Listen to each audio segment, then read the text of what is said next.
Bienvenue à tous.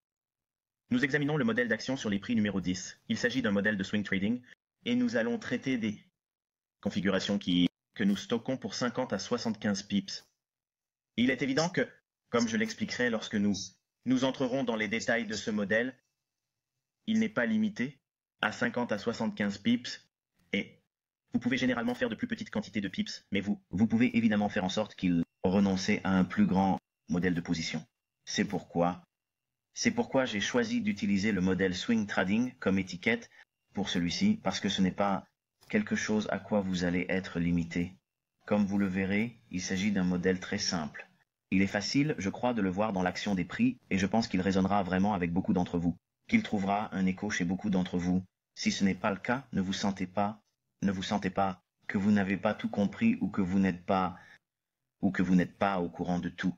Cela signifie simplement que ce n'est pas votre modèle. Donc si vous êtes dans cette catégorie, la première fois que vous le regardez, revenez-y dans quelques mois et vous vous y ferez probablement. Mais je pense que les paramètres sont très simples. Il s'agit d'une approche très claire de l'action des prix. Vous comprenez tous les composants parce que c'est très similaire à ce que nous avons montré dans les modèles précédents. Sur ce, entrons dans le vif du sujet. Nous y sommes. Nous avons donc le modèle ECT Price Action numéro 10. Il s'agit d'un modèle pour swing trader. Nous cherchons à atteindre les 75 pips par semaine. L'étape de ce modèle est évidemment l'expansion de la fourchette hebdomadaire. Nous essayons donc toujours de négocier dans le cadre de ces achats directionnels. La configuration sera spécifique au jour de la semaine. Et le modèle sera celui de la liquidité de la fourchette externe. N'est-ce pas? Il est donc évident qu'avec les expansions hebdomadaires, nous allons identifier la direction probable ou la plus probable. La prochaine barre ou bougie hebdomadaire s'étendra dans un sens directionnel.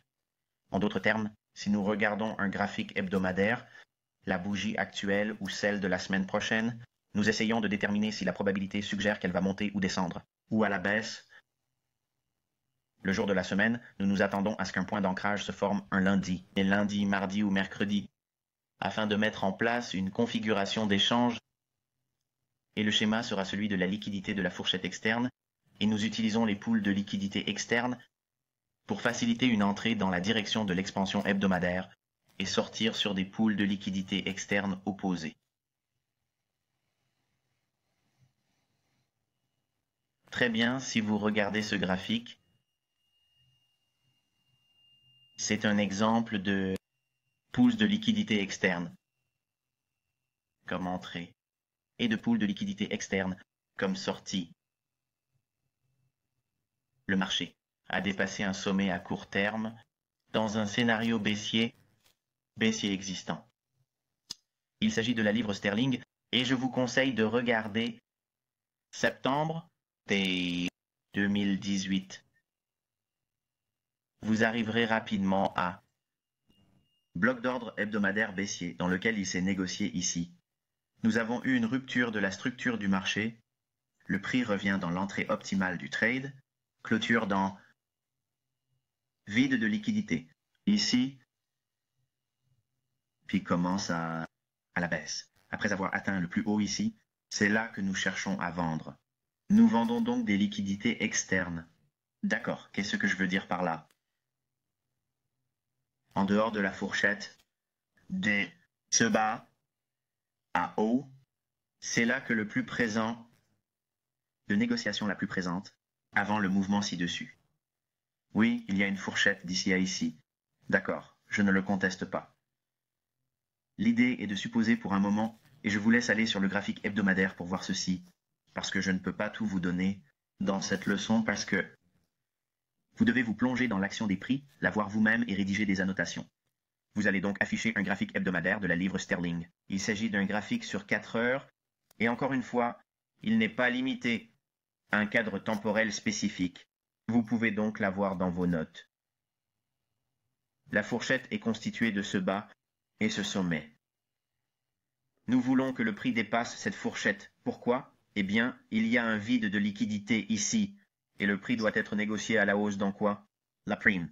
Il doit se négocier au-dessus, un ancien sommet, et il doit se négocier dans une prime. Nous voyons donc l'action du prix se déplacer au-dessus de ce sommet. Nous voulons vendre à découvert à ce niveau. Quel niveau de prix? Vous pouvez utiliser un niveau institutionnel, un grand chiffre, un chiffre moyen, ou l'arrondi le plus proche, 10 le plus proche, ou 5 à l'intérieur de l'écart de juste valeur ou le vide de liquidité. Je vous laisse donc déterminer cela par vous-même, d'accord? Et ce n'est pas quelque chose que vous allez soumettre. Les devoirs me disent, OK, voici ce que j'aurais suggéré. Étudiez à l'intérieur de cette petite zone ici, entre ce bas et ce sommet, cette bougie singulière juste là. Dans cette fourchette, déterminez où se trouve le niveau 0, les 5 niveaux, s'il existe un niveau institutionnel.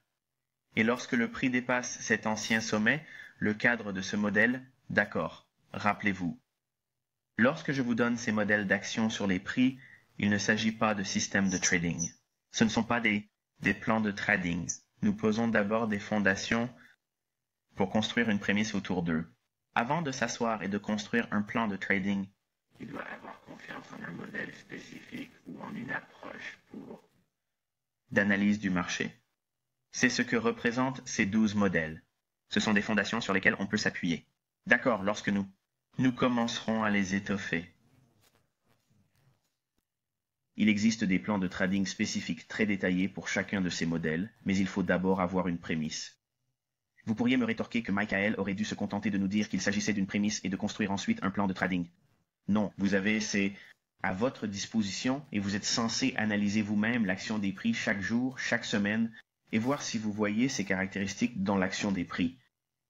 Celle qui résonne en vous, la plus rapide, la plus facile à voir dans les prix, c'est celle avec laquelle vous allez travailler de façon prédominante. Cela ne veut pas dire que vous allez rester sur ce modèle pendant toute votre carrière, c'est juste que c'est celui que vous voyez facilement en ce moment, et vous construisez sur et vous vous en inspirez. D'accord? Donc, quand le prix est baissier, OK, et je suppose que nous sommes tous d'accord, et si vous regardez le graphique hebdomadaire, vous verrez rapidement que c'est ce que c'était. C'était tout droit vers le haut dans un bloc d'ordre baissier. Le prix s'en éloigne en baissant. Maintenant, nous avons un ancien bas. Nous savons qu'il se négocie en dessous, qui serait une fourchette externe de liquidité externe. Donc, juste en dessous de ce niveau bas, vous pourriez être un couverture courte. Vous pouvez prendre des partiels ou vous pouvez sortir complètement. Si ce n'est pas 50 ou 75 pips ou dans cette fourchette de 50 à 75 pips, vous attendez des prix plus bas. Parce qu'encore une fois, le graphique hebdomadaire suggère des prix plus bas, donc il ne va probablement pas s'arrêter ici, il va vouloir chercher un tableau d'escompte. Donc, pour arriver à un tableau d'escompte, quel est l'écart de prix par an qu'il retrace à l'intérieur? De ce haut à ce plus bas.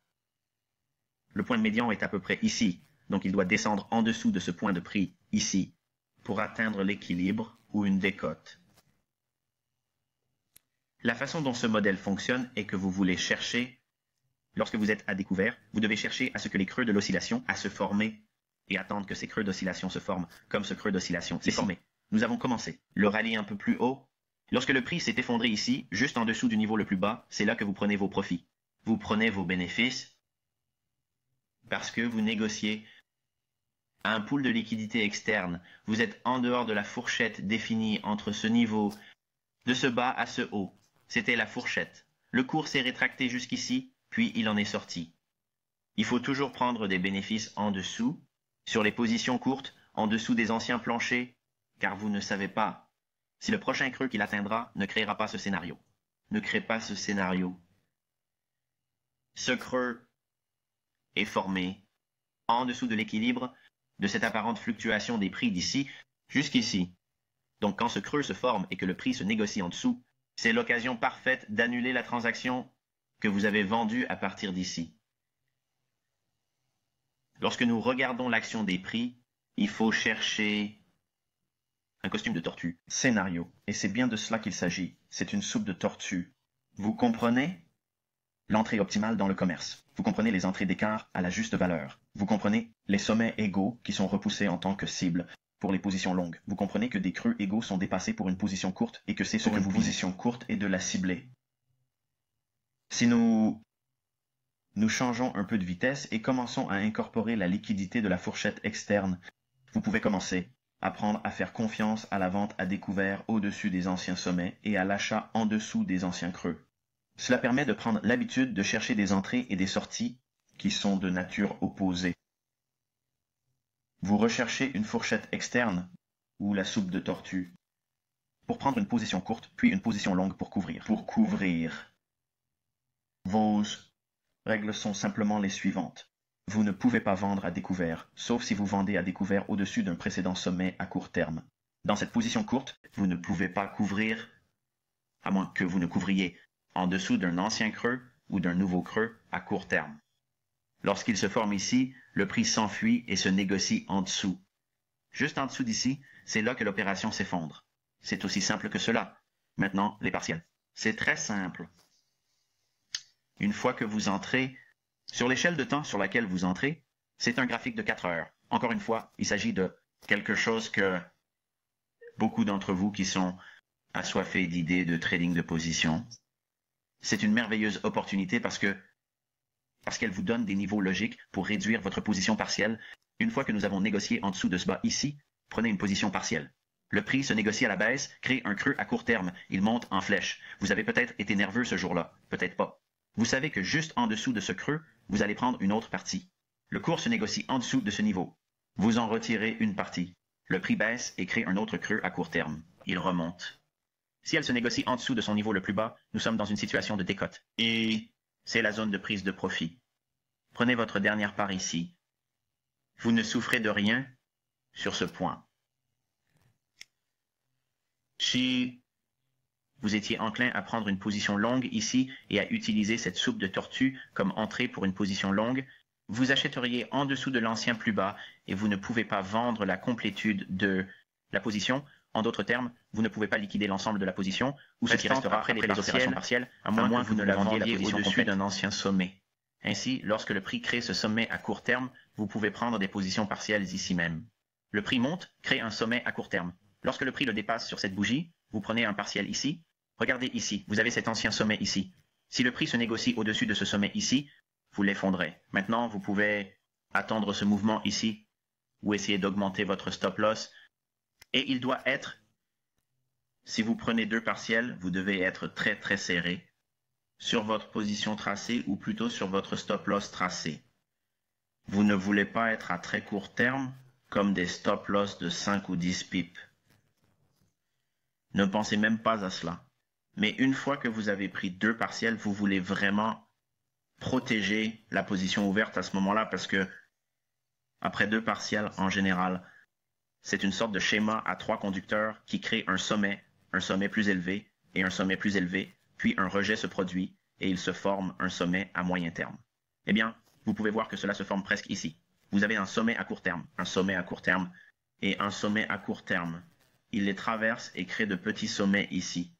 Mais tant qu'il ne dépasse pas ce sommet, tout cela est insignifiant à mes yeux. Mais une fois que nous aurons dépassé ce sommet à court terme, puis ce sommet à court terme et ce petit pic ici, tout cela, je n'aurais pas été dedans. J'aurais été juste au-dessus de ce sommet ici, sur cette bougie, et nous en avons terminé. Donc dans vos règles, vous voulez dire que deux partiels, sur la troisième, take profit, toute votre position est annulée. C'est aussi simple que cela. Si vous n'aimez pas cette règle, vous pouvez la modifier en prenant une partie et en prenant la partie restante comme deuxième sortie. C'est également possible. Si vous regardez la quantité de pips ici, ce n'est pas 50 à 75. J'ai choisi d'utiliser le graphique de 4 heures juste pour rappeler aux gens que nous ne faisons pas du day trading tout le temps et que nous n'utilisons pas ces informations uniquement pour faire du day trading ou cela fonctionne sur tous les cadres temporels. Donc, puisque j'ai inclus le graphique de 4 heures, passons au graphique de 4 heures MT et nous travaillerons avec un cadre temporel de 15 minutes en utilisant le câble. Voir comment cela fonctionne à l'intérieur de la fourchette hebdomadaire et sur une base intrajournalière. Ok, donc sans entrer dans tous les... De la bouche à propos de... Pourquoi le câble était baissier, il suffit de regarder le montant du marché, le commentaire du marché pour la semaine. Le montant du marché, le commentaire du marché pour la semaine du 15 février. L'analyse qui a été partagée avant cela. Nous avons bien évidemment prévu une tendance baissière. Donc, si vous regardez cela plus tard et que vous êtes finalement arrivé à cette leçon, Nous ne faisons pas de sélection. Il suffit de revenir en arrière et de regarder le 15 février, ce vendredi-là. Regardez l'analyse. L'analyse du marché pour cette semaine-là, le lundi et le mercredi. Analyse pour la semaine du 15 février de 2019, 15e février, fin de la semaine. Pour le câble. D'accord, donc, je veux juste le faire précéder de tout cela. Donc, d'un point de vue visuel, ici, c'est ce que vous regardez. Vous voulez voir une zone où il y a un point chaud, un simple ou double.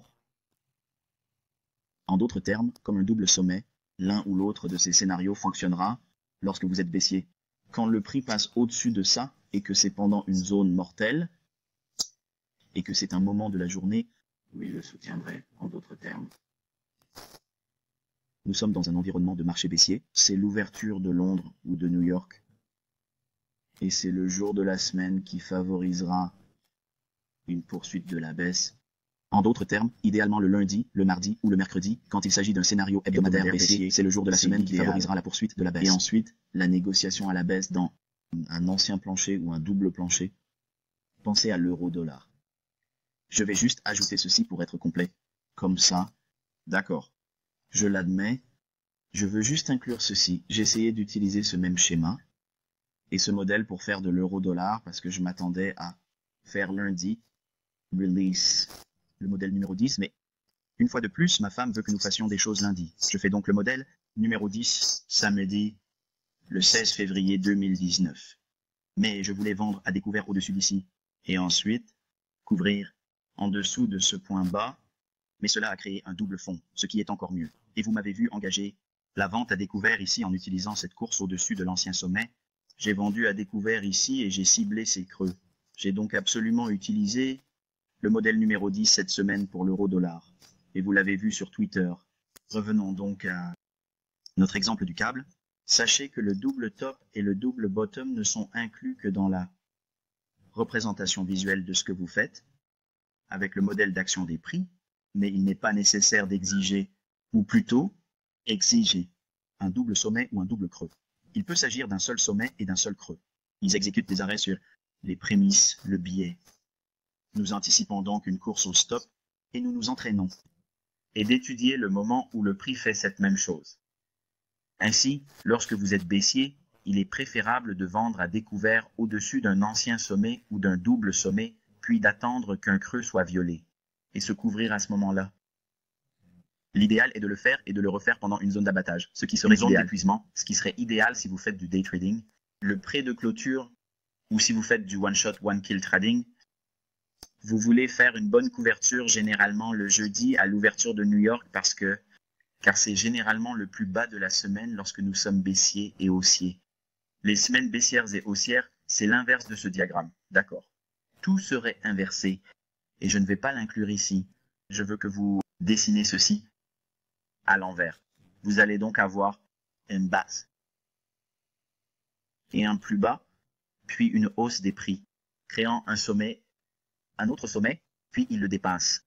Tout est donc là, juste inversé ou à l'envers, d'accord. Et vous l'aurez pour être un acheteur. Donc, je ne vous donne que le côté cellule ici parce que nous avons des exemples à utiliser dans l'action cette semaine. Et je veux que vous étudiez cette semaine parce que je vais vous donner quelque chose pour l'achat en utilisant ce modèle samedi prochain. C'est ainsi que le modèle est en quelque sorte. Nous avons donc deux écoles de pensée. Si vous êtes une cible de 50 pips, Cybele, ou un trader avec un objectif de 75 pips, ce que nous recherchons. Pour les diviseurs ici dimanche, le prix d'ouverture qui est... Nous n'allons pas inclure tout le rouge à lèvres, mais nous voulons voir le prix se négocier au-dessus du prix d'ouverture. Voici mercredi. C'est ce qu'il fait. Il le fait sous la forme de dépassement d'un ancien sommet dans un environnement où nous sommes déjà baissiers et prévoyons des prix plus bas. Le scénario idéal est de vendre lorsque le prix va dans la direction opposée à notre position baissière. Position baissière et qui dépasse notre scénario idéal. C'est ce que nous voyons. Et il faut vraiment s'entraîner sur le papier pendant un moment. Parce que c'est un peu effrayant au début, mais avec le temps, vous prendrez confiance en vous. et vous verrez que ces mouvements sont assez réactifs. 10 pips au-dessus, 15 à 20, 30 pips au-dessus. Vous recherchez ces opportunités, mais nous sommes au-dessus d'un sommet égal ici. Il faut donc voir les choses de cette façon. Au-dessus, vous voulez vendre à découvert. Ici, le prix s'effondre. Une fois que le prix sort de ce bas à court terme, vous pouvez prendre une position partielle ici. Le marché se négocie à la baisse, crée un bas à court terme ici et commence à monter. Si le prix sort de ce creux, nous pouvons prendre une autre position partielle de votre première partie. Anticipez que ce creux sera peut-être le deuxième. Mais parce que nous créons ce bas à court terme si proche, nous pourrions chercher un objectif. Nous pourrions envisager un objectif un peu plus bas. Et n'oublions pas que notre pool de liquidité hebdomadaire autour de ce chiffre de 18 pour la semaine du 15 février 2019. Et encore une fois, regardez les vidéos de cette semaine-là dans vos archives et vous verrez que nous avions tout prévu à l'avance. Ainsi, chaque fois que nous créons un nouveau bas niveau, nous le faisons à l'avance. Et qu'il se négocie en dessous, vous enlevez potentiellement un partiel. Rappelez-vous les règles que j'ai données il y a quelques minutes. Lors de votre deuxième perte partielle, la prochaine fois que vous prenez un profit, vous devez être sorti de toute la position. Ce qui vous donne l'occasion de cartographier chaque fois que nous créons un autre bas à court terme avant notre objectif final d'un 28 grand chiffre ou plus bas potentiellement. Parce que chaque fois que nous négocions vers un grand chiffre et que nous négocions à la baisse, il pourrait se négocier 10, 20 ou 30 pips en dessous de la figure. D'accord? Cela signifie que les 9, le niveau 80 et le niveau 70 sous la grande figure sont des candidats potentiels pour déterminer jusqu'où il peut descendre. Il est très rare que je m'accroche à quoi que ce soit au-delà de 20 pips sous la grande figure. C'est juste moi. J'aime faire cela. Et peut-être que vous le ferez mieux que moi. Mais ici, bel exemple d'utilisation du modèle, mais nous devons sortir en dessous d'un ancien bas pour le couvrir. Et en faisant cela, même si vous revenez en arrière et que vous marquez vos graphiques en disant que vous ne négociez pas avec ce modèle, vous devriez rechercher ces points dans votre étude de l'action des prix tous les jours. Dessinez-les sur votre graphique. En faisant cela, vous acquérez de l'expérience en interne et vous activez votre système d'activation particulier. Lorsqu'il vous permet, lorsque vous regardez l'action des prix, vous vous souviendrez « Hey, je me souviens avoir vu cela parce que je l'ai fait 20 000 fois ». Vous le verrez en direct lorsqu'il se formera et vous commencerez à dire « D'accord, nous sommes en dessous de ce bas. Je vais négocier sur papier l'idée que je vais acheter ici ou la vente ici et je vais attendre que ces creux à court terme se forment chaque fois que c'est le cas et chaque fois qu'il se négocie en dessous, j'enlève une partie de l'argent. J'enlèverai une partie. Maintenant, je vais vous laisser décider quels sont les pourcentages de l'échelonnement que vous utiliseriez car je ne veux pas que tout décrire dans mon opinion personnelle.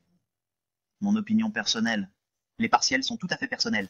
Vous pourriez retirer 50% de votre première position, puis 25 et enfin équilibrer les 25 derniers pourcents de votre position initiale sur votre effondrement final. Vous ne prenez que 3 profits. Le troisième, la transaction est annulée ou vous êtes arrêté. C'est aussi simple que cela. Ce n'est donc pas très compliqué. Il est plutôt simpliste. Il est facile. C'est vraiment facile. Je vais donc sortir $1 canadien et je ne sais pas tout de suite ce qu'il va afficher. Mais nous allons voir si nous avons quelques exemples ici. Très bien. Nous avons ici des niveaux inférieurs égaux. Le prix se négocie en dessous. Nous pouvons être acheteurs et vous ne pouvez pas vendre à moins que nous n'atteignions un sommet à court terme. C'est trop proche. Nous ne voulons rien faire avec ça. Nous voulons le voir essayer de revenir au-dessus du point qui définit la configuration, c'est-à-dire les points bas ici. Nous négocions en dessous de ce point. Donc lorsque nous négocions au-dessus d'ici, si nous dépassons ce sommet, ce qu'il fait ici, première partie, le prix se négocie à la baisse, se redresse et crée un sommet à court terme ici. Donc, si le prix se négocie au-dessus de ce sommet, nous pouvons prendre un prix partiel, descendre ici et remonter à droite. Ici. Vous pouvez le prendre en partie, ou à moins qu'il ne soit trop proche pour vous. Vous voulez le voir remonter dans cette zone ici. Vous pouvez le voir faire avec ce sommet à court terme, vous le dépassez et il y a votre troisième partiel et vous êtes sorti. Et c'est vraiment une belle course parce qu'elle nous ramène directement au bas de cette consolidation, ce qui pourrait mettre fin à la consolidation ici. Il aurait très bien pu s'arrêter là et descendre encore plus bas. D'emblée, vous pouvez voir comment ce modèle vous donne une structure, un cadre et une idée très simple basée sur des règles. Voici un autre exemple. Nous avons prix, se négocie au-dessus de ces sommets égaux. Ici, vous pouvez être vendeur. Vendeur qui attend que le cours se négocie en dessous de ce niveau bas. Le prix négocie un bas à court terme qui se négocie en dessous. Et nous pourrions également voir ce bas ici, double creux, se négocie en dessous de ce prix partiel, crée un bas à court terme, ici se négocie en dessous. Encore une fois, peut-être que c'est si proche que nous ne voulons pas vraiment en prendre d'autres. Nous voulons voir si nous pouvons faire un run un peu plus profond. Tout bas à court terme qui se crée ici. Nous pourrions prendre notre couverture ici sur la 3e position, sortie et s'effondrer. Le schéma est très polyvalent, il est si générique. Il peut être utilisé sur n'importe quel horizon temporel, comme modèle de day trading. Vous l'avez vu ici, comme un one shot, one kill. Pour revenir au câble, si nous voulons être vendeurs ici, et que la cible de votre modèle est de 50 pips et que vous vendez au-dessus, si vous vendez au-dessus de ce sommet, nous dirons que vous vendez juste quelques pips au-dessus, les sommets égaux ici. Nous le vendons juste ici. Nous n'obtenons donc pas le sommet actuel. Je peux faire en sorte que cela ait l'air de cerise et c'est le meilleur point d'entrée. Point d'entrée. Nous n'essayons pas de faire ça. On entre ici avant même que nous soyons en dessous du plus bas qui créerait le breaker. Où en êtes-vous, 50 pips? Si nous utilisons 75 pips comme modèle, en utilisant à peu près la même entrée, ici, nous descendons en dessous. Et nous n'avons même pas à nous préoccuper de tout ce mouvement supplémentaire. Nous avons obtenu 75 pips en banque juste comme ça. C'est un coup, un meurtre. C'est fini, c'est terminé. Maintenant, évidemment, vous pourriez le structurer de façon à ce que votre premier profit soit, si votre modèle est de 50 pips pour la semaine, vous prenez la moitié à 25 pips, puis vous échelonnez à 75 pips et laissez une partie au cas où vous auriez un runner. Ou vous pouvez faire une petite sortie à 25 pips, comme disons 25% de votre position, et laissez 75% de votre position. Puis, lorsque vous obtenez 50 pips, enlevez un autre quart. Et la dernière partie est un profit complet, pour la moitié restante de la position initiale. C'est l'un des scénarios possibles. Mais le modèle lui-même est très élémentaire. Il est simple parce qu'il s'agit de les anciens sommets en vendant à découvert à cet endroit et vous attendez que le prix baisse dans un nouveau plus bas à court terme ou dans un ancien plus bas à gauche. Les anciens bas à gauche ont la priorité sur le nouveau plus bas à court terme. La liquidité. Par exemple, comme nous avons créé ce creux à court terme ici, les transactions se font en dessous. Ce n'est pas aussi idéal parce qu'il y a un ancien creux ici. La liquidité se repose en dessous. Il s'agit d'une grande poche de liquidité. Pourquoi? Parce que nous nous en sommes éloignés. Il n'est pas revenu à ce point de prix depuis un certain temps. Ainsi, ce creux à court terme, après avoir été dépassé et être redescendu, vous voulez essayer de maintenir quelque chose en dessous de ce point bas et nous l'obtenons ici. Regardez l'énergie qu'il faut pour négocier à la baisse. C'est ici que ça se passe. Petit retracement. Se vend à nouveau. Entrée optimale. Vente encore une fois et atteinte de l'objectif. Je vais faire le pic que nous recherchions cette semaine. Et ensuite, nous avons une house. Nous pouvons voir la même chose se produire ici après avoir créé notre plus bas de la semaine. Scénario TGIF condition. Nous avons des bas égaux. Le prix se négocie en dessous. Nous pouvons être acheteurs à ce niveau. Le prix monte et crée un sommet à court terme. Les retracements le traversent. Prendre des profits à cet endroit. Le prochain sommet à court terme est ici. Vous pouvez prendre une position partielle à cet endroit. Et l'autre sommet est ici. S'il se négocie à l'extérieur, nous effondrons la position, c'est fini. Je vous promets que si vous ne le voyez pas, regardez-le avec moi en ce moment. Regardez vos graphiques. Regardez la vidéo plusieurs fois, je vais la terminer ici. Je ne veux pas ajouter d'autres règles parce que ce n'est pas nécessaire. La quantité que vous enlevez à vos partiels dépend entièrement de vous, vous l'élaborez vous-même. Je vous ai donné plusieurs suggestions dans cet enseignement, où cela peut être fait et comment le structurer. Les achats et les ventes, je vous donne les deux côtés de la chose, de l'achat et de la vente, je vous donne les deux côtés. Le côté cellule qui contient le diagramme complet ici, pour vous aider à le voir visuellement, mais pour l'instant, je veux que vous étudiez cette semaine, que vous passiez en revue vos tableaux, 10 exemples. Je ne veux pas que vous me les envoyiez par courriel, car je reçois des milliers de courriels chaque semaine et il m'est très difficile de les suivre. Mais je veux que vous trouviez 10 exemples et que vous les conserviez dans votre journal d'études et nous y reviendrons samedi prochain. Et nous ferons 10 exemples de bizarres en utilisant ce modèle pour le devoir de la semaine prochaine. Si vous êtes enthousiaste et que vous voulez chercher 5, je suis désolé. Si vous voulez trouver 10 par exemple, en plus de vos 10 exemples de cellules utilisant ce modèle, répartissez-vous, ne vous contentez pas du Forex. Regardez quelques actions, regardez les matières premières, et vous verrez que ce modèle est omniprésent. Et il vous aidera à former votre œil à l'utilisation de la liquidité de la fourchette externe pour les entrées et les sorties, et il vous donne un cadre merveilleux pour négocier en dehors de la liquidité de base que l'on voit avec une fourchette. Un marché délimité comme celui-ci serait un haut de fourchette et ceci serait un bas de fourchette. Négocier en dehors de la fourchette et en dehors de la fourchette et utiliser ces points comme points d'entrée et de sortie. C'est l'apogée du prédateur en ce qui me concerne. Vous pouvez voir, en dehors des bougies, le récit où la liquidité est le flottant au-dessus et le flottant en dessous, le prix actuel du marché. Même si vous n'utilisez pas ce modèle, étudiez chaque jour à la recherche de cet exemple. Établissez un plan.